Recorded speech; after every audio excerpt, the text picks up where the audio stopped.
Hello दोस्तों, मैं doctor रश्मि त्रिपाठी आपका अपने चैनल लॉ फाइटर्स अकेडमी में स्वागत करती हूँ।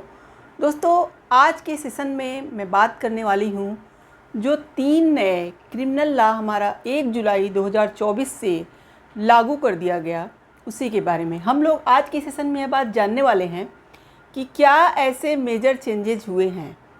यानी कि जो हमारा पुराना आईपीसी, एविडेंस एक्ट और सीआरपीसी था, उसकी जगह जो हमारा बीएनएस, बीएनएसएस और बीएसए आ गया है, तो उसमें क्या चेंजेज हुए हैं। देखिए, चीज़ें तो बहुत कुछ बदल गई हैं। तो आज के सेशन में मैं वो कुछ इम्पॉर्टेंट चेंजेज आपको बताऊंगी जो कि किए गए हैं। और देखिए, बहुत ही आसान लैंग्वेज में बताऊंगी जिससे हर किसी को समझ में आए। तो चलिए हम लोग अपना सेशन स्टार्ट करते हैं और जानते हैं कि जो हमारे तीनों नए क्रिमिनल लॉ आए हैं वो क्या क्या नए चेंजेज के साथ आए हैं। तो जैसा कि हम लोग जानते हैं कि जो पुराने हमारे लॉ थे वह ब्रिटिश द्वारा बनाए गए थे, तो उसमें बहुत सारा और बहुत पुराना वो हो चुका था। तो अब समय बहुत बीत चुका था और बहुत सारे बदलाव आ गए हैं। तो उन सब चीज़ों को देखते हुए हमारे यहाँ तीनों नए कानूनों को फिर से अपने तरफ से बना करके, मतलब जो कि पहले बना था वो ब्रिटिश द्वारा बनाया गया था, अब हमारे भारतीयों द्वारा मतलब बनाया गया इसको। तो यह इसमें जो है जो नए नए चेंजेज हुए हैं हम लोग उसको आज जानते हैं और एक एक करके समझते हैं कि क्या क्या चेंजेज हुए हैं और इस चेंजेस से किसको किसको क्या फ़ायदा होने वाला है, इसके बारे में भी जानते हैं। जैसा कि जो पहले आईपीसी था उसकी जगह अब क्या आ गया है, बीएनएस आ गया है, यानी भारतीय न्याय संहिता। तो पहले क्या था, आईपीसी मतलब क्या था, भारतीय दंड संहिता। तो वहाँ पे भारतीय दंड संहिता था और यहाँ पे भारतीय न्याय संहिता, यानी कि वहाँ पे दंड के प्रावधान किए गए थे और हमारे यहाँ जो बनाया गया है वो न्याय की बात करता है, यानी कि अब लोगों को न्याय मिलेगा। और पहले क्या था, दंड का प्रावधान था, ऐसा कहा जाता है। तो अब चलिए हम लोग ये जानते हैं कि उस क्या क्या मतलब जो बदलाव हैं वो हुए हैं। तो पहला हम लोग ये देखते हैं कि जो आपराधिक मामलों में जितने भी फैसले सुनाए जाएंगे, वह जो सुनवाई के बाद जो फैसला दिया जाता था अब वह 45 दिनों में हो सकेगा। यानी पहली सुनवाई के बाद जो ट्रायल कोर्ट अपना फैसला सुनाती थी, अब वह 45 दिनों में उन्हें देना है। और अगर वो देरी करते हैं तो उन्हें इसका कारण भी बताना पड़ेगा, किस वजह से आप ऐसा कर रहे हो। और हम लोग देखते हैं आगे, जो रेप पीड़ित होंगे तो जब भी उनका मेडिकल किया जाएगा, हर हाल में 7 दिनों के अंदर मेडिकल रिपोर्ट देनी पड़ेगी। पहले क्या होता था कि जब रेप पीड़ित जो भी होता था उसका जब मेडिकल टेस्ट कराया जाता था तो जो रिपोर्ट मिलती थी मेडिकल की वो बहुत टाइम लग जाता था उसको ही मिलने में। तो अब क्या है, अब एक टाइम फिक्स कर दिया गया है, 7 दिनों के अंदर आपको मेडिकल रिपोर्ट देना ही पड़ेगा। उसके साथ ही साथ बच्चों को जो खरीदना और बेचना संबंधित जो अपराध होते थे उन सब के लिए बहुत कठोर सज़ा का प्रावधान कर दिया गया है।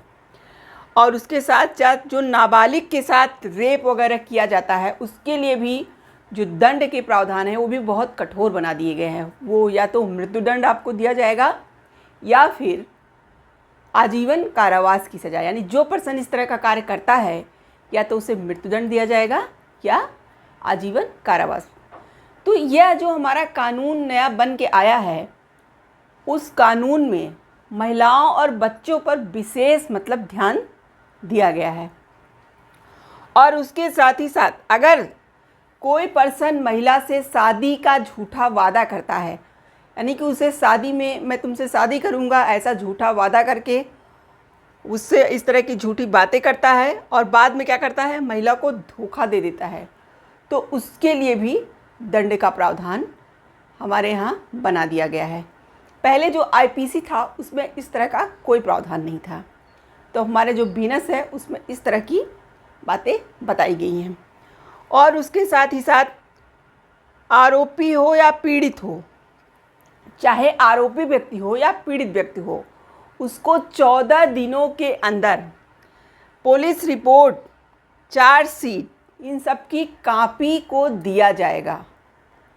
14 दिनों के अंदर उनको पुलिस रिपोर्ट की कॉपी हो या चार्जशीट की कॉपी हो या एफआईआर की कॉपी हो, उनको मतलब हर जो भी ज़रूरी पुलिस से संबंधित चीज़ें रहेंगी वो 14 दिनों के अंदर उन्हें मिलने का अधिकार दे दिया गया है। और उसके साथ ही साथ मॉब लिंचिंग जो होता है वो हमारे आईपीसी में उसका कहीं भी उल्लेख नहीं किया गया था। मॉब लिंचिंग का मतलब यहाँ पे यह होता है कि जैसे कोई भीड़ किसी व्यक्ति को मार डालती है तो वहाँ पे जो है, मान लीजिए वो पर्सन निर्दोष ही रहा हो, तो आईपीसी में इस तरह की कोई सज़ा का प्रावधान नहीं था, लेकिन बीएनएस में मॉब लिंचिंग के लिए भी इसको अपराध माना गया है और इसके लिए सज़ा का प्रावधान किया गया है। उसके साथ ही साथ महिलाओं के खिलाफ अपराध में तथा बच्चों के साथ यदि कोई ऐसा अपराध होता है कि जैसे उन्हें मेडिकल ट्रीटमेंट की ज़रूरत है तो उन्हें निःशुल्क मेडिकल ट्रीटमेंट दिया जाएगा। देखिए, महिलाओं और बच्चों के साथ मान लीजिए कुछ ऐसी घटनाएं होती हैं जिससे उन्हें मेडिकल ट्रीटमेंट की ज़रूरत है तो उन्हें निःशुल्क दिया जाएगा, क्योंकि उनको यह विशेष ज़रूरत होगी और मान लो उनके घर वाले नहीं पहुंच पाते या पहुंच पाते हैं तो पैसा है कि नहीं है, इस वजह से अब उन्हें फ्री में मेडिकल ट्रीटमेंट दिया जाएगा। और उसके साथ ही साथ अब हमारे यहाँ एक और नई चीज़ आ गई है कि इलेक्ट्रॉनिक माध्यम से आप एफआईआर करा सकते हो। यानी ज़रूरी नहीं है कि आप पुलिस थाने ही जाके अपना एफआईआर कराइए, आप फ़ोन के माध्यम से, ईमेल के माध्यम से आप एफआईआर करा सकते हो। लेकिन हाँ, 3 दिन के अंदर आप वहाँ जाइए और उस एफआईआर की कॉपी पे अपना सिग्नेचर करिए, ऐसा रूल है। और इसके साथ ही साथ एक और अच्छा प्रावधान जोड़ा गया है जीरो एफआईआर का। अब जीरो एफआईआर का क्या मतलब हुआ कि जैसे मान लीजिए अपराध जहाँ पे होता है वहाँ पे हम अपना एफआईआर न करा के किसी और थाने में जाके अपना एफआईआर कराएं, तो आप अब कहीं भी रहिए या कहीं से भी आप जो है एफआईआर करा सकते हो। तो आपके उस एफआईआर को आपके थाने तक ट्रांसफ़र कर दिया जाएगा। तो इसमें बस आप एफआईआर कहीं भी हो, आप कहीं से भी एफआईआर करा सकते हो, तो उसको जीरो एफआईआर कहा जाएगा। तो यह भी प्रावधान जोड़ दिया गया है। और उसके साथ ही साथ अब लिंग की परिभाषा जो होती है, हम लोग जैसा जानते हैं आईपीसी में जो लिंग की परिभाषा दी गई थी वो महिला और पुरुष के बारे में बताया गया था, लेकिन यहाँ पे अब एक ट्रांसजेंडर को भी जोड़ दिया गया है, यानी कि ट्रांसजेंडर भी लिंग की परिभाषा में आएंगे। और उसके साथ ही साथ एक और इम्पॉर्टेंट चीज़ जोड़ी गई है कि अदालत जो सुनवाई के दौरान स्थगन करती है तो वहाँ पे अब 2 बार ही स्थगन हो सकेगा। यानी कि अब जो तारीख पे तारीख मिलती थी उससे छुटकारा मिल सकता है। देखिए, हर चीज़ों में एक समय का फिक्स ड्यूरेशन रख दिया गया है कि आप कोई भी कार्य करिए तो इतने दिनों के अंदर कर डालिए, इतने, तो हर जगह टाइम फिक्स कर दिया गया है।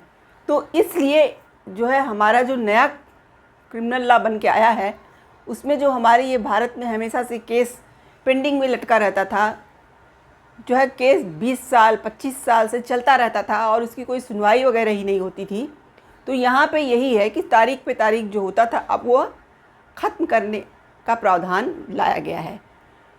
तो ये थे कुछ मेजर चेंजेस।